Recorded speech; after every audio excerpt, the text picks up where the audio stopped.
আসসালামু আলাইকুম। আমি আজকে চিচিঙ্গা ভাজি করব। এর জন্য লাগবে তাজা 1 কেজি চিচিঙ্গা।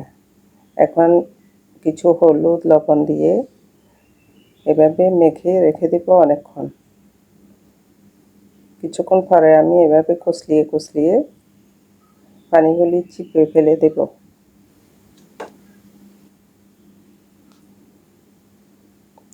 প্রথমে একটা প্যানে অল্প তেল দিয়ে নিব, সামান্য জিরা ফোড়ন দিব।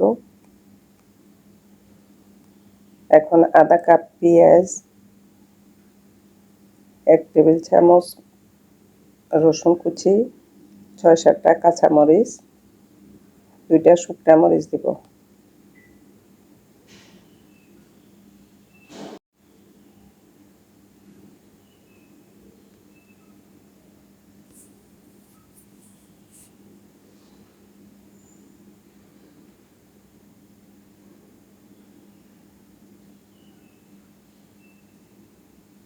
গোল্ডেন হওয়ার আগ পর্যন্ত ভেজে নেব। এখন 10-12টা চিংড়ি দিব।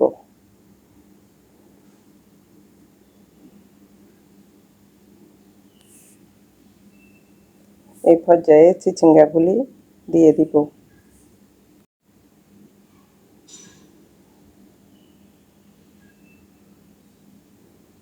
এই ভাজিতে কোনো প্রকারে পানি দেওয়া যাবে না।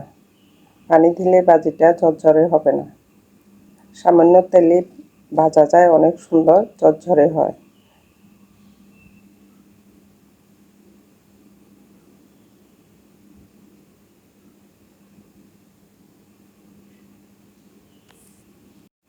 এখন আমি ঢাকনা দিয়ে রান্না করব। এই রান্নাটা বেশিক্ষণ ঢেকে রান্না করা যায় না। বেশিক্ষণ ঢেকে রাখলে কালারটা একটু ফ্যাকাশে হয়ে যায়।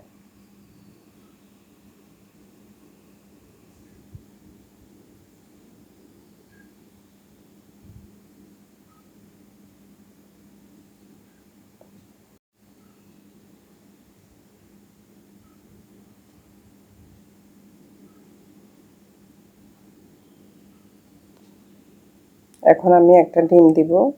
কেউ না চাইলে ডিম দিবেন না, ডিম ছাড়াও খাওয়া যায়।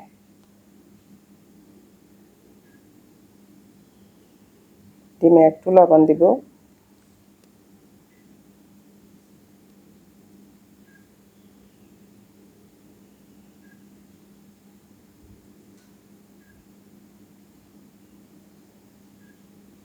কালারটা ব্যালেন্স হওয়ার জন্য আমি একটু হলুদ লবণ দিয়েছি, যাতে চিংড়ি মাছ আর পেঁয়াজের মধ্যে ব্যালেন্সটা ঠিক হয়।